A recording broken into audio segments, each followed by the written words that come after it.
Bir qədər sonra deyəcəklərimiz və göstərəcəklərimiz hər hansısa bir əsərdən hissə və yaxud filmdən kadr deyil, gerçəkliyə, həqiqətə və sübutlara dayanır.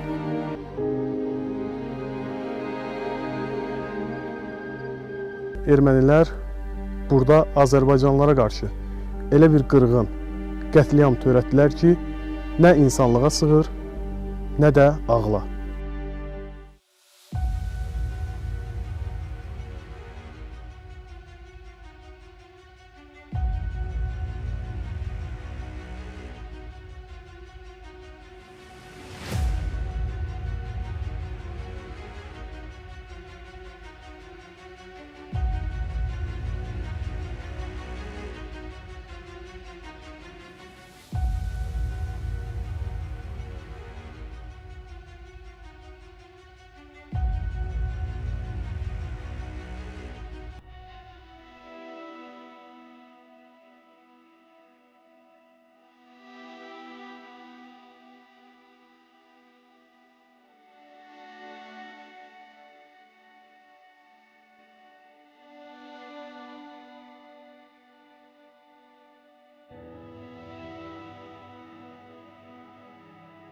Buranın çox qəribə aurası var.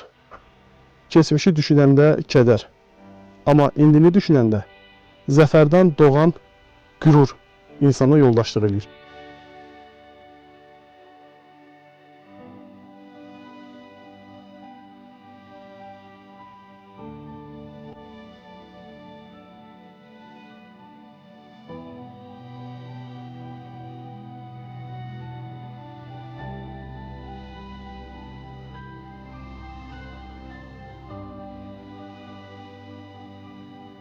Kəlbəcər rayonunun Ağdaban kəndindəyik. 1992-ci il aprelin 7-sindən 8-nə keçən gecə ermənilər Azərbaycanlılara qarşı növbəti soyqırıma imza atdı. Düşmən kəndin yaşlısının, cavanının, qadınının, körpəsinin göz yaşına baxmadı. Ağdaban faciəsi Kəlbəcərin işğalından təxminən 1 il öncə baş verdi. Məqsəd sonraki dövrdə Kəlbəcərin işğalına şərait yaratmaq idi.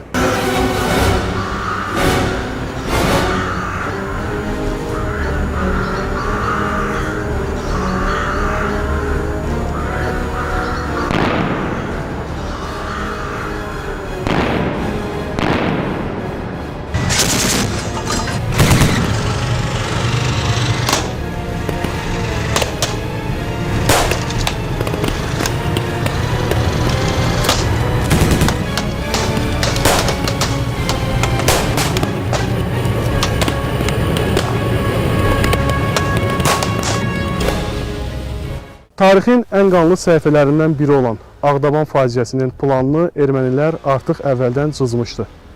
Evləri kimlər qarət eləyəcək, malqaranı kimlər aparacaq, əliyalın insanları kimlər əsir götürəcək, müqavimət göstərənləri kimlər qətlə yetirəcək, bunların hamısı əvvəldən müəyyənləşdirilmişdi.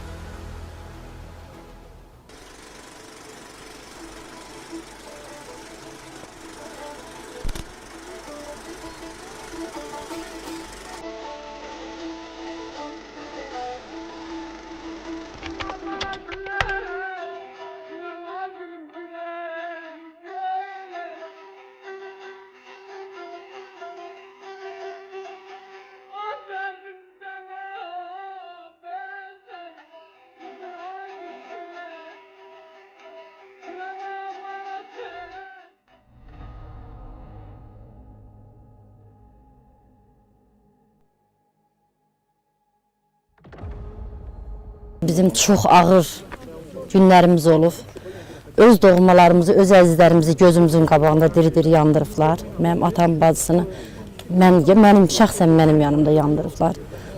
Hələ də o səs mənim qulağımdadır. Mən o kəlmələri sizə işlədirəm, mən o səsi eşidirəm. Bizim yanımızda əmmimizi vurdular. Dayım oğlunun yanımızda ürəyini çıxartdılar. Mamamın qapısına gəliblər, atamın bacısının Zeynəb, Bağırov Zeynəb, Məmməd qızı gəliblər. Yoldaşınla bir yerdə diri-diri yandırıblar. Olduğu kimi bütün neçə saata yanıb, o canını tapşırıb. Çox dəhşət, çox ağır gün oldu həmin gün. Həmin günü mənim yoldaşım da orada şəhid oldu. Ağsaqqal kişilərimiz orada yanaraq şəhid oldular. Qaynatamın şəxsən əmisinin yoldaşı olub həmin günü evdə elə bir yanaraq orada yandırıblar. Görməmişdi evladını. Özünün də 4 nəvəm var.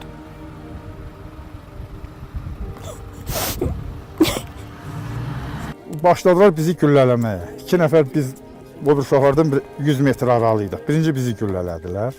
Elə güllə atışmağın başladığından tanklar BTR-lər çıxdı meşədən. Hardasa bir ondan çox olardı tank, BTR, qırat maşınları hamısı çıxdı. O üçün kəndi tutdular atəşə. Biz də 2 yoldaş idik. Bir yoldaşım salamat çıxa bildi. Ancaq məni vurdular, yaralandım mən.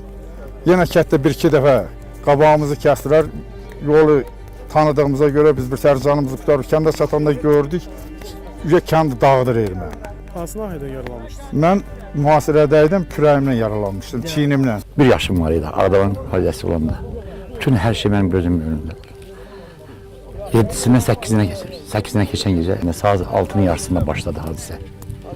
Bax, bu yerdə hadisə əvvəldən başladı. Ermənilərin atdığı, elə bizimkilərin atdığı görə ermənilər elə bilir ki, onların par olur. Ermənilər ondan sonra başladı. Ətraf bir dənə dağın ortasındadır. Bütün hər yer dağıdır. Baxdıq gördük ki, ermənilər hər tərəfi kəsir. Əmmi yandırdılar, bebimi yandırdılar evdə. Əmmi oğlunu yandırdılar evdə. Mamam da atamın bir bahisini yandırdılar evdə. Biz həmin vaxtda döyüşçüydük. Ermənilər bizim kəndə hücum edəndə biz ermənilərə qarşı müdafiəni təşkil edən az saylı qüvvələrdən biri idik. Ermənilər hücum edəndə çox böyük qüvvə nisbəti var idi. Ermənilər 1000 nəfər civarında 6 texnika, ziril texnika ilə kəndimizə hücum edədilər. Ermənilərlə qısa müddətli bir müdafiə xarakterli döyüş apardıq. Ermənilər qüvvə və ziril texnikalardan istifadə edərək kəndimizi qısa bir müddətdə işğal edədilər.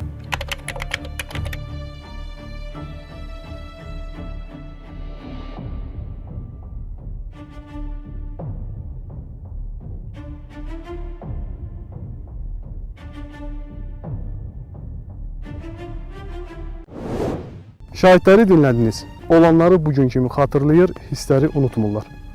Lakin dəyişən bir şey var.